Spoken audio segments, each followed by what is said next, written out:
Hey, reseller friends! Welcome to the Reseller Podcast by Vendoo.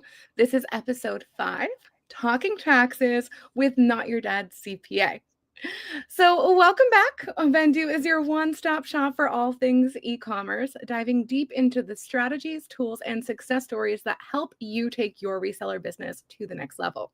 If you're a reseller looking to scale your online business, or you're just curious about the reselling world, you have come to the right place. So hit that subscribe button so you never miss an episode of our podcast. I am super excited for today's topic and to be able to sit down and chat with Mark too. You might know him as Not Your Dad's CPA. So welcome. Thanks for joining me, Mark. Yeah, thank you. Happy to be here to kick off the season. Can you tell everyone a little bit about who you are and what you do? Yeah, I am a CPA and I specialize in helping resellers with their taxes, with their businesses, and that's pretty much it. I'd say 90% of my clients are involved in some type of reselling. But yeah, everybody has, or not everybody, well, yeah, everybody has something else going on, whether that's, as simple as some bank interest, or maybe they have a spouse with a normal job. And yeah, that's what I do. Such a cool little niche you found. And there's not a lot of that, and there's a lot of misinformation. In fact, I personally love your page, your Instagram page. I learn a lot as a reseller. I have a question. How did you get into specifically that niche, into the reselling side of taxes and accounting? Yeah, I went to school for accounting and I came out with an accounting job and worked in a little bit of corporate finance too. But I was a CPA, or I became a CPA, and I was just like, I've had some exposure to this stuff. Like maybe I should just try doing taxes on the side and see if I like it. So about 10 years ago, I started doing taxes on the side. And at the same time got into the online personal finance space. So, like personal finance bloggers, and I went to a few conferences. So I knew or got to know a lot of people in that space. And just through that, I ended up on a podcast that was an eBay podcast. I didn't know anything about that world. And they're just like, yeah, we have like 10,000 eBay followers or eBay sellers on this podcast. I was like, okay, that sounds easy enough. And then they start asking me questions about like inventory and if you can deduct it. And I was like, that's a good question. I'm going to start looking into that. But anyway, it just kind of snowballed from there. I acquired a few reseller clients, and I started selling with a friend on Amazon as well, because I had heard of people having success. So I started doing it too. And then eventually just decided to make that my niche, my specialty. So it's just grown from there. And this was 10 years ago. So for 10 years, you've been in this space. That's really cool. About that, yeah. I like how you took both worlds and made it into what's now 90% of your business. And the fact that you are a reseller having sold on Amazon, I didn't know that about you. Yeah. That's awesome. Do you recommend that the average reseller, the average eBay seller, use an accountant or CPA, or do you think at that level of business, someone can handle their own tax management and financing? Yeah, I'm not going to tell anybody that they need a CPA or that they need a tax preparer, but I will say that every change you have in your life, every life event, you get married, you have kids, you buy a house, you buy a rental property, you start a side business. Every one of those little things that happens is usually going to be an additional layer of complexity in your finances and your taxes. So every layer of complexity that you're adding on just increases the likelihood that you might make a mistake. And it also increases the opportunity for tax savings. So, you can go further over on both ends.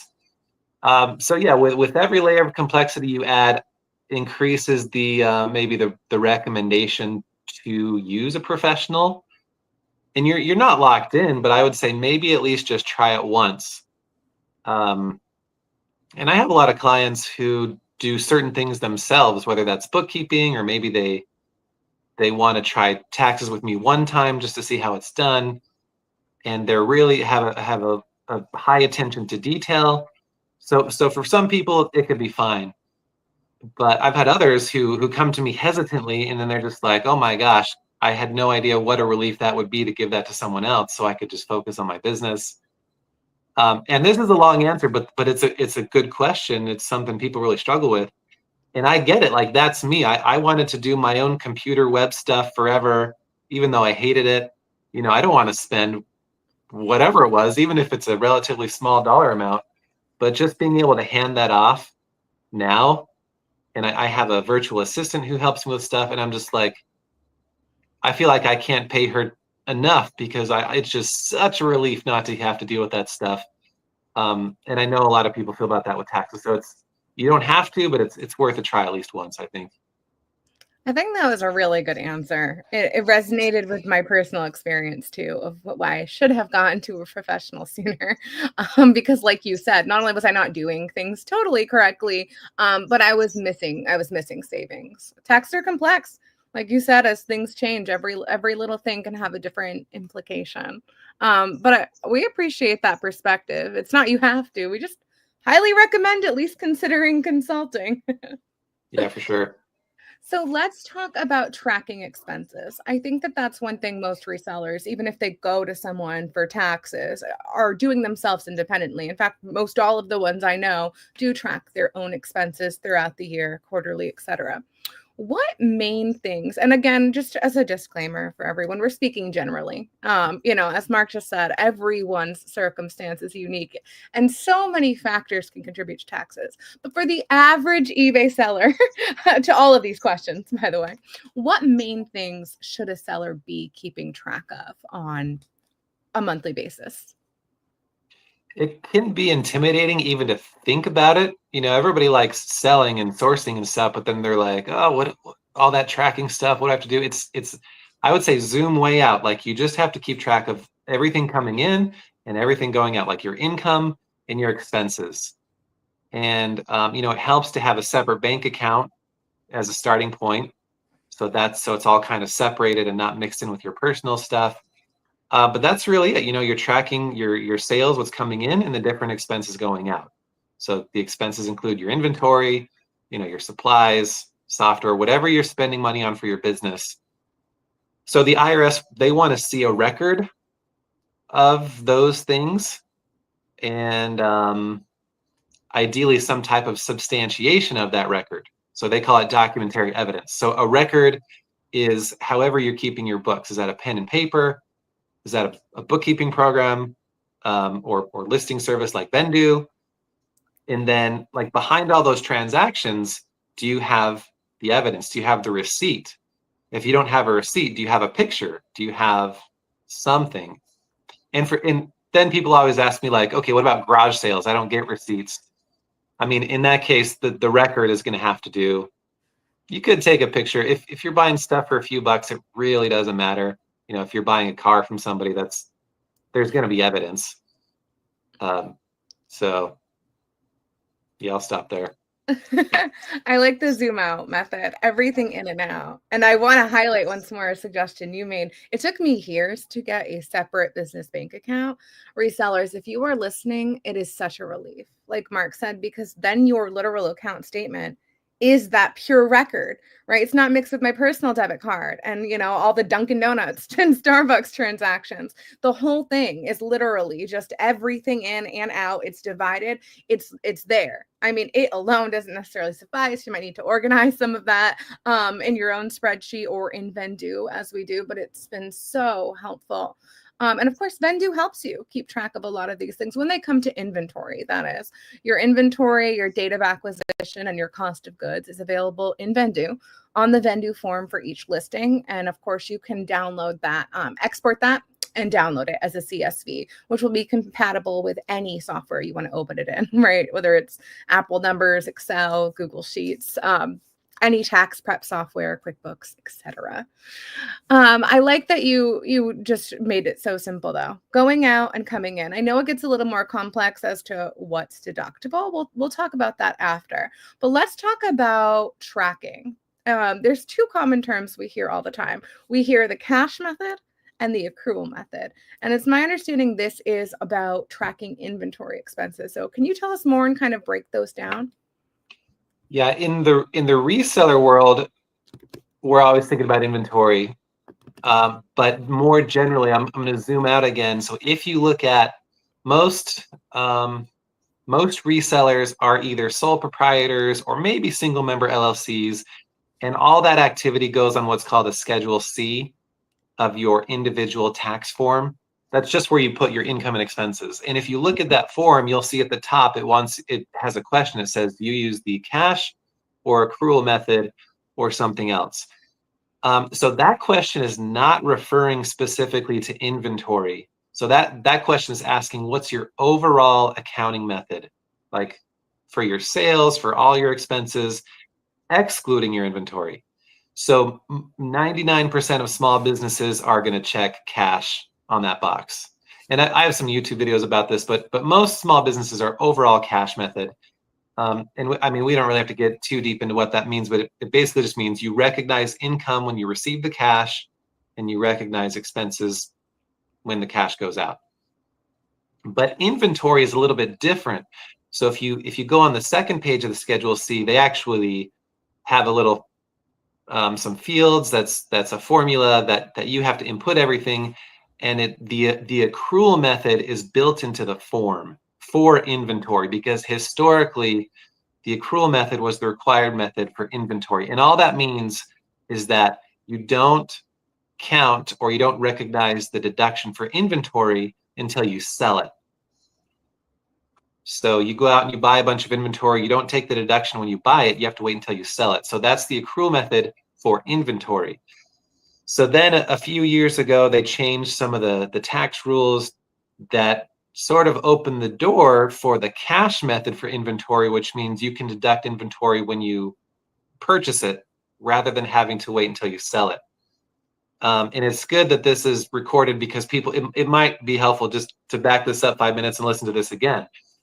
But that's really different. So typically when we talk about cash and accrual in the reseller world, people are always talking about inventory, but I always just like to specify that. So if you use the cash method for inventory, that's simpler.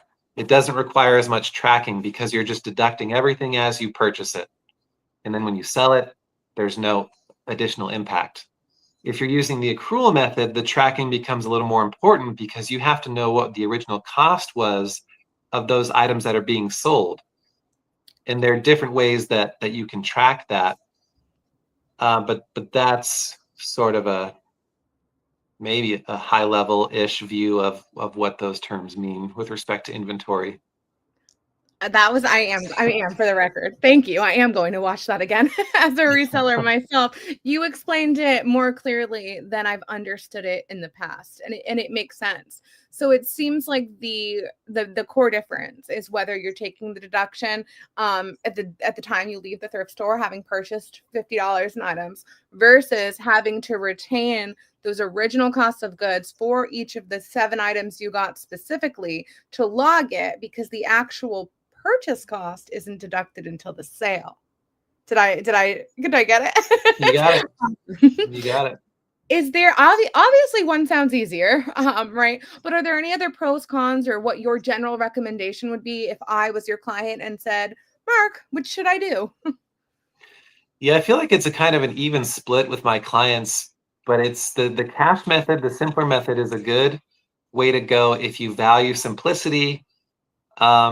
If you aren't as interested in the insights into your numbers, maybe if it's more kind of toward a hobby territory and not super interested in growing.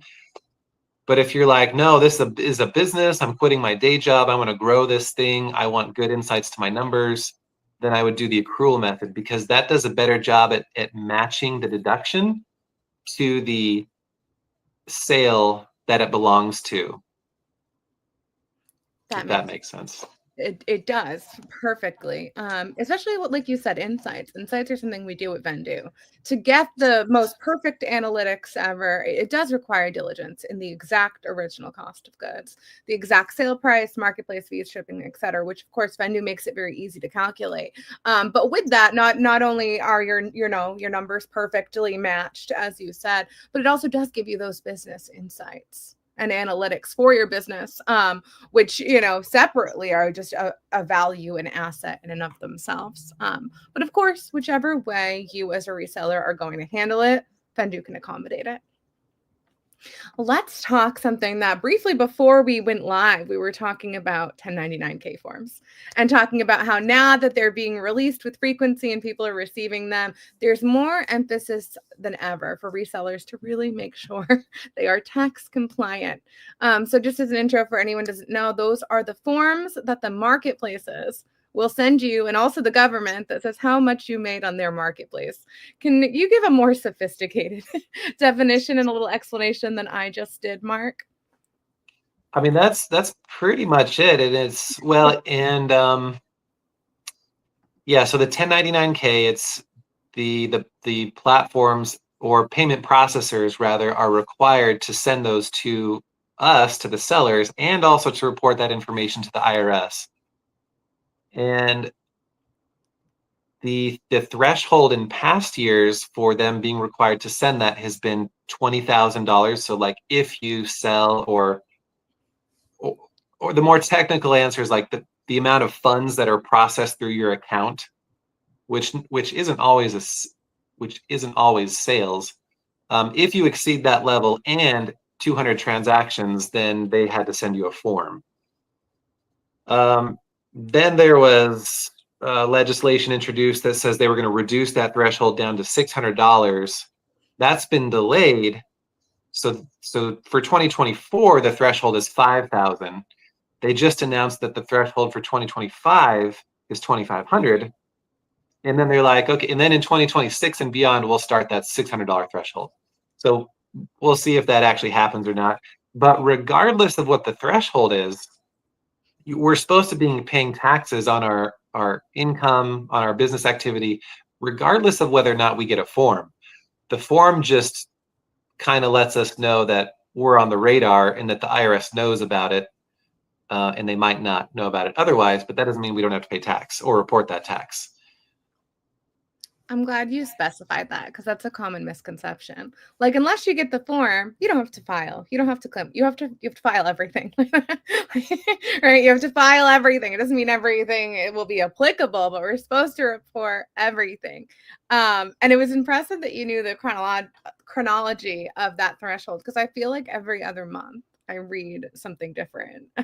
Was it last year that until mid-December we were told it was 600 and then it changed? Which, by the way, I got those forms from marketplaces last year where I didn't make 20. Yeah.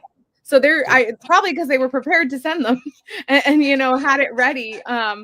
So I try not to pay too much mind to it, because like you said, we have that responsibility regardless of a form. But I think sellers get particularly nervous when they see the form, because if Yeah, you for told sure. the government you made 40K, you better be prepared with the documentation to be able to show what you spent to offset that tax obligation, because they've now told the government exactly what the obligation is. Yes. Yeah, there's no need to be nervous, but yeah, they kicked that can down the road for 2 years in a row now. But if you don't pay your taxes and you do get a 1099K form, and this happens all the time, this is the biggest correction that I help clients make. So if you sold $20,000 worth of sales, even if you had $21,000 of expenses, meaning that you actually realized a loss, the IRS, they don't have visibility to those expenses. So they're eventually going to send you a letter and it's going to say, hey, we see that you had $20,000 additionally in sales that you didn't report. So now you owe $5,000 of tax. And most people freak out, and some people even pay it because they don't want to go to jail. But what they should do is actually say, no, wait a minute. Yeah, I didn't report that, but I should have. And I actually had $21,000 of expenses and had a loss, in which case I should actually be getting more of a refund. I mean, it's pretty routine. Like, I just help them submit an amended tax return, they get a refund, or maybe pay a lot less tax. But yeah, they're not coming to look for you. They send out millions of these letters every year. It's just understand what you're looking at before you pay it. because I find that so often the amount of tax that they say is due is not actually accurate. Interesting. See, you need a CPA. You need a tax professional. He was humble and said you don't. Probably should listen to these nightmares. So let's talk about one of resellers' favorite subjects, write-offs. All right, can you explain exactly what a write-off or a deduction is? Yeah, so it's just it reduces the income that you're taxed on. So if your sales were that 20,000 that we mentioned, any most business expenses that you have are going to be considered write-offs or deductions. It's the same thing, and they're going to reduce your taxable income. What are some of the common things that the average reseller can write off and maybe even can't, but they always think they can? Things that can and can't. Yes. I mean, pretty much any expense that you incur as part of the operation of your business is going to be deductible, or at least partially deductible. And that doesn't go for everything, but I mean, 99% of the time, like, what are you buying every day? Like supplies, shipping supplies, office supplies, you're paying platform fees, you're paying for software for listing, maybe education or conferences that are relevant to your business. All that stuff is 100% deductible. It reduces the income that you can be taxed on or are taxed on. If you drive, you can write off your business mileage. You can write off the business portion of your internet or your cell phone. So the IRS definition, I think, is kind of dumb. They say you can deduct anything that's ordinary and necessary in your business. I mean, that's pretty vague, Uh-oh. but that's what they say. But yeah, so most stuff you can write off, but there are some things that aren't fully deductible or aren't or are not deductible. Like you used to be able to deduct entertainment. Like if you had a client, you take them to a baseball game that was fully deductible. They say you can't do that anymore. Meals can only be deducted at 50%. So if I spend $100 for some kind of business meal, I can only deduct $50 of that. So that's partially deductible. Sometimes people ask me if they can write off going to the gym, so they can stay healthy to operate their business. That one doesn't fly. And then if you have like a C corporation, I don't talk about that a lot.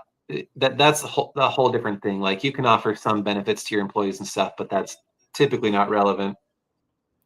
That's actually one of my questions. Do write-offs vary for the reseller that is the sole proprietor versus the reseller that has an LLC? They're not going to vary much between a sole proprietorship and an LLC. Those are usually pretty identical. And that is one myth that's like, oh, if I form an LLC, that's gonna be really beneficial for me tax wise. But they're both filed on the same form, and there's really no difference. So, but once you move from an LLC to a partnership or maybe an S corp, it changes a little bit in how you claim some of those deductions, but it's not significantly different either. With the C corp, there's some different stuff, but again, that's not going to be relevant to 99.5% of the audience. Write-offs are, oh, sorry. Oh, I was just going to say, like, I have seen people send me videos occasionally, and like there's some TikTok videos out there with people talking about how you can deduct your luxury vehicle or how you can deduct your birthday even. And it's just like, yeah, maybe if you do it a really specific way that's not really feasible or relevant to how anybody's actually going to do it in theory. But like, if you invite over all your friends to your birthday party and you tell them that you have to have a business meeting, then guess what? It's not a birthday party, it's a business meeting. So there's some funny stuff out there that you should be what's the word, skeptical about. That's funny. Yeah, it makes sense what you said. I see a lot of that in this community. Can I write this off? Can I write that off? But your general rule makes sense. Like, is it necessary? I suppose that is vague. I giggled because it's kind of the way the laws are written. Everything's by That's a right. You have reasonable your, person standard, and like who is reasonable? You know, what is necessary, what is normal. Um, that's funny. but like you said, you know, mailer, supplies, cleaner, software, Vendoo. Vendoo, we're actually emailing our users soon to remind them that if they are looking for any more deductions in 2024, because you know it's over in a couple of weeks, it's a great time to consider a yearly Vendoo plan. It might be such, based on where your income's at right now, that you might be seeking some deductions because otherwise your income will be such that you'll pay more in taxes. And it's a good time to consider where you're at financially in your reselling business. If you are looking for deductions, might be a good time to get that steamer or that laptop or that yearly Vendoo plan that you've been thinking about. What are the most common two questions? And this is my last question. If you have any questions, by the way, for Mark, please put those right in the chat and we'll ask them. What are the most two common myths you hear in the reseller community? I mean, one we kind of already talked about, so I can give you two more. But one of the biggest myths is if I don't receive a 1099, then I don't have to pay any taxes, right? So we already said that's not completely accurate. And another. Oh, sorry, it froze. I didn't know if I was still on. Oh, I think we are. I hope we are. Yeah, I think another big one is if I make more money, then all my income is going to be taxed at a higher rate. So a lot of people believe that, but that's actually a myth. But it keeps people from selling more. They're like, oh, I'm just going to sell this much and no more because I don't want to be taxed more. But that's not how a marginal tax system works that we have. So how it works is like the first, I don't remember the numbers, but the first chunk of your income that you earn is taxed at 10%. And then above that, the next chunk of income is taxed at 12%. So it's taxed in blocks. So it's the highest tax bracket is 35% right now, and it's not like if you exceed the threshold that it takes all your income up into that tax bracket. It does it in chunks. So it's just that last marginal amount that's taxed at the higher rate. So I just tell people sell as much as you can. Like don't slow down because you're going to be taxed a little more. Where are these sellers that are avoiding selling more? I'm almost jealous of them. That's hilarious. But that's interesting that you said that. I don't think I fully understood myself how that worked because I knew that the more you make, right? And by the way, if you're filing, you gave a perfect example at the beginning. People have other things going on often. A lot of sellers are part-time. They have a full-time income or even another side hustle, or they might have a spouse. I did understand how tax brackets work. What I did not personally understand until you literally just said it is that it's only that excessive chunk taxed at that amount. So, like you said, you'll never be in a situation where because making more, you're actually making less because you have to pay more because it's chunk based. That was a good description. I've learned a lot today. Yep. Mandy asked a question. Mandy said, "Does it hurt to not show a profit as a business for too long?" I don't think so. So there is a rule that says if you show a loss in the last, gosh, I'm forgetting, I think it's 3 out of 5 years. So if you show a loss in 3 of the last 5 years, then in theory the IRS can come in and look at your numbers and say and reclassify you from business status to hobby status. Ooh. So what that means is if you have a hobby, your income is still taxable, but you're not allowed to claim most deductions. So they basically take away all your deductions, and that leaves you ending up owing more tax.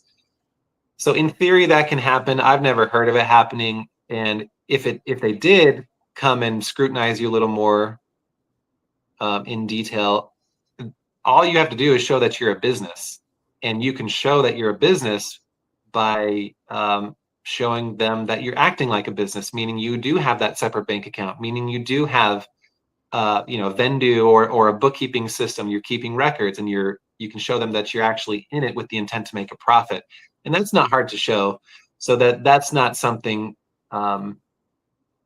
that I think people should worry about. A lot of times people are like, well, I don't want to claim this because I don't want to show that I'm losing money. And I always tell them, like, no, like, claim everything you can, show as big of a loss as you can. If it's accurate, as long as you're not making it up, then there's nothing to be afraid of.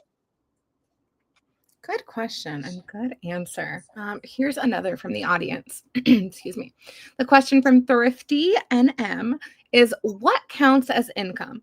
And she clarified, what I mean is saying it all stays in the account and going into the reselling business, and that you are not taking any out as income. So it's a great question. Let's say any money that I've profited in or lost is just sitting in my bank account all year. I haven't, taken it out and given it to me or personally and spent it. So have I received income? Yeah, this is a good question. Any profit left over at the end of the year is typically considered income, even if it's still sitting in the business. And so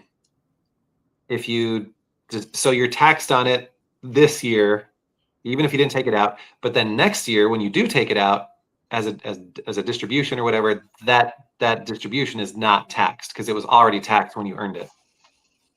Interesting. Another good question and good answer. I'm going to give a 2-minute warning for any more questions.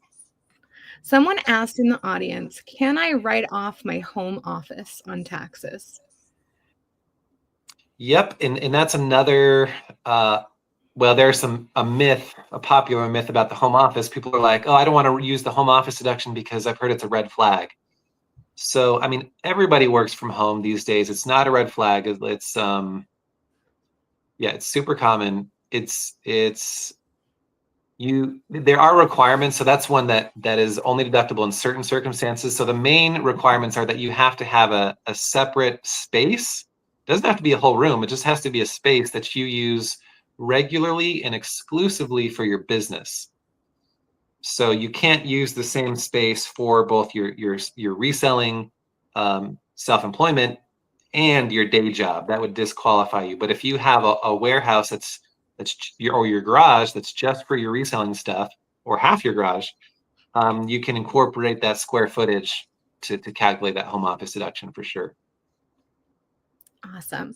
There's a question here, and it's a little personalized. I'm going to generalize it just to absolve liability because Naturally. yeah, you don't have an intimate understanding of this person's finances to give specific results. So I'm going to rephrase this question. The question is, I don't currently pay quarterly taxes, but I filed jointly with a spouse that makes more money than the reseller. Should they be paying taxes quarterly? That's a good one. That's probably in the top 3 to 5 questions just about quarterly tax payments in general, because that is something that people should be aware of when they start selling. Because as an employee, your employer withholds federal and state income taxes for you. They're remitting to those government regularly on your behalf. But when you start earning your own income, then that responsibility falls on you to make those estimated payments, all depending on what you're going to owe at the end of the year. So she's asking, if I have a spouse who has a W-2 job and they have taxes withheld from their paycheck, is that enough, or do I have to make my own estimated payments on the side? And that all depends how much she's earning in her business, how much she's going to owe, and how much the spouse is having withheld from their paycheck. So like if you're used to getting a refund historically, and then one of you starts selling online, that's going to trigger additional taxes. And that refund you used to get is now going to go toward the additional taxes that are due from your reselling business. Whether it's enough or not, all depends on how much profit you're making and how much your spouse is having withheld. So you can kind of estimate those things, and then you can say, well, I'm going to make up the difference by submitting estimated tax payments. Or what I think is maybe a simpler way is just have you or your spouse withhold more from your day job, and then that can cover the additional taxes from the reselling. Because at the end of the day, it all goes into the same bucket. That's very helpful. And of course, it depends. This is why. That's why I went to a tax pro. As an aside, I recommend that you speak with one. Call Mark. He's taking clients, I believe. My first year that I did really well reselling, I didn't consider taxes. And prior to that year, I was used to a nice little annual refund. I was in college, a single mom, worked, right?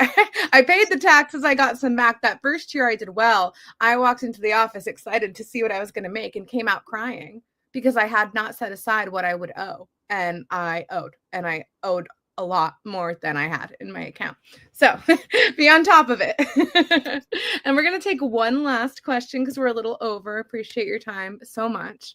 Someone said, if I have a reseller training session for entrepreneurs, so we're talking about an educational opportunity, it sounds like. I'm not sure if this person's the coach or the attendee, but I'm not sure that it matters either. And I pay for a meal, is that a 50% write-off? So, or let's say I'm at Posh Fest and I pay for a meal. Is that a 50% write-off? Yes. So for meals, the requirement is that it's either part of a business, some type of business meeting, or business travel. And then travel typically implies that it's out of town and overnight. So yeah, if you're at some like a Posh Fest event, you go to a conference, you stay overnight, all those meals would be deductible. What then people ask, well, what if I'm just outsourcing like locally and I stop at a place for lunch? Is that meal deductible? And typically those meals are not deductible. Can't write off my Starbucks on the way to thrifting. Yeah. Damn. All right. I'm going to pause the questions there. There are some good ones coming in, but we're over. I just want to thank you so much, Mark. Can you tell us where we can find you? I know that you have some educational components. I know that you're on socials. Tell us everything. NotYourDadCPA.com is my website. That's my handle on Instagram, on YouTube. I'm trying to be better about YouTube. Yeah, feel free to reach out. I do have my Reseller Tax Academy course that goes live in January, or it opens up later in January. So that's something that is really helpful just to get that baseline understanding. Like, especially if you don't have somebody help you with your taxes, I'm just like, just understand what's going on, so you at least know what TurboTax is talking about when you do your taxes, or when you do your bookkeeping, or whatever it is. Awesome. And a reminder to everyone listening and watching as well, that if you're looking for a tax deduction for 2024, consider paying for Vendoo for the whole year. Vendoo yearly plans offer a built-in discount, so you'll also be saving money. They include all add-on features, and that includes free access through the year to the Send Offers feature. And we have a cool promo going on right now. We're celebrating 12 days of Giftmas with prizes each day and chances to win fun things when you do upgrade. So thank you so much, everyone, for watching. Thank you so much, Mark, for joining us. And thanks so much, everyone. I'll see you next time.